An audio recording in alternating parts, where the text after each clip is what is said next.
What's up, everybody? We're going to take this a little bit differently today. There was an article written by Alex Anzalone on the Players Tribune, and it was to us. It was to the Lions fans, to the city of Detroit.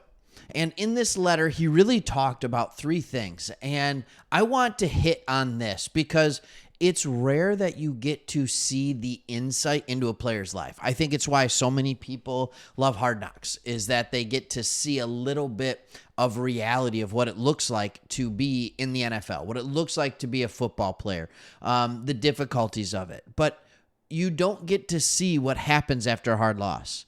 You don't get to see the mindset of a team. And what we see as fans is a bunch of fans clamoring over, should Dan Campbell have gone for it on fourth down? Should we have done this? What about the drops? What about that? And when you see what Alex says in this letter, what you realize is that nobody in Detroit was doing that on the team. Nobody on the team was doing it. He starts the letter, and he starts with that, and then he goes into family, and then he goes into the Super Bowl. So this is going to have three components to it that I think you really do want to hear. This is really cool, and when I'm done with this, go ahead, go read it. Like, this is so great. Dear Detroit, we're all behind the fourth down call. That's how he starts the letter. I just think that's hilarious. Like, this is what we are. All right. He goes, let's get that out of the way first. You could rewind time. We'd all do it again. 100 times out of 100. The offense, the defense, everybody. If you've been following this team's journey for the last 3 years, then you know how we play football. You know the mentality that got us here. It was the right decision. And I'm not talking about the right decision for analytics or talk radio or whatever. It was the right call for us, especially in that moment. When you're in that situation, 20 games into a season, this is what I love. It's not a video game, because everybody kept saying it's not Madden. He's saying, you're right. It's not Madden. It's not a video game, and that's why you do go for it. He goes, you're not playing Madden. You have guys out there with bum ankles, guys playing with MCL sprains, guys taking nerve injections and Toradol, guys who could barely get out of bed that morning. It's a battle of wills. At that point in the season, you're just running on pure belief and adrenaline. And I feel like if you shy away from your identity in the moment, then you're betraying the very thing that got you there. All right, we're going to get into more in a minute. He went on to say, when the chips were down, Detroit is always going to bet on Detroit. And I think this is so refreshing. It's so refreshing because you get to see their, how do I want to say, their belief, their mantra, what they expect in the moment. And then here pretty soon you're going to see what it looks like. And he went on to talk about it. He's like, does it hurt? Of course it hurts. He talks about how he's been in a daze. I think he said what day is it? My phone says it's Saturday. Well, it still hurts on Saturday. Like, he's like, he can really express his emotions still a week after is through his son's Cooper's eyes. So he fast forwards to 6 o'clock the morning after the game. He pulls into the driveway after the flight back home from the 49ers game. He's devastated. He has a moment with his wife, Lindsay, and then immediately his son's running up to him. Daddy, you're home. Like, we've all had this feeling after a long day of work. The difference is Alex Anzalone is going home with cracked ribs, right? Like, we've all had this feeling of being on a long trip and then your child wants to see you, or something like that. If you're a father, you know the feeling, this feeling of like this battle of wills between, I'm so tired, but my kid needs me, right? Like, but my kid needs me. Here's a picture of him and his son, right? And, you know, he said his wife tried the whole daddy's very tired from his game routine, but his son Cooper wasn't having any of it. He pulled his eyes open. He wanted to wrestle. He wanted to tackle, but he had cracked ribs, so he couldn't do it. Like, that's the family life of these guys. They put their body on the line, and then they have to go home, and they have to then be family. Like, that's it.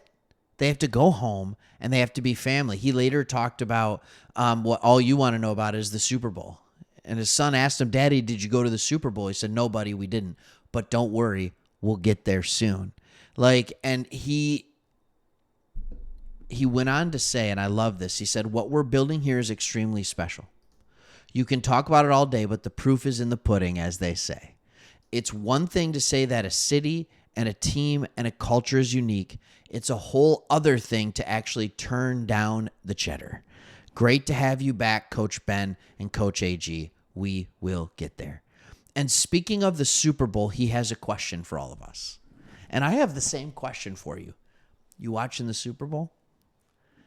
It was a question that Dan Campbell had for him. All right, he said this, and this is what sets them apart. He said it's funny. We had our exit meetings with Dan the other day. He actually asked the same thing. I didn't know how to answer.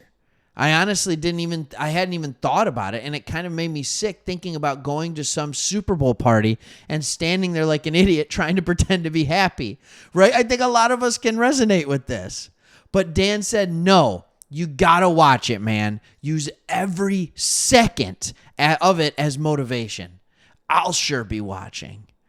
All right. And then he goes on to talk about what I think is hilarious. He goes, I can't help but have this image of Dan sitting in a dark room this Sunday, all by himself, gripping his coffee cup for 3 hours straight, staring daggers at the TV, just counting down the milliseconds until training camp starts and we can run it back.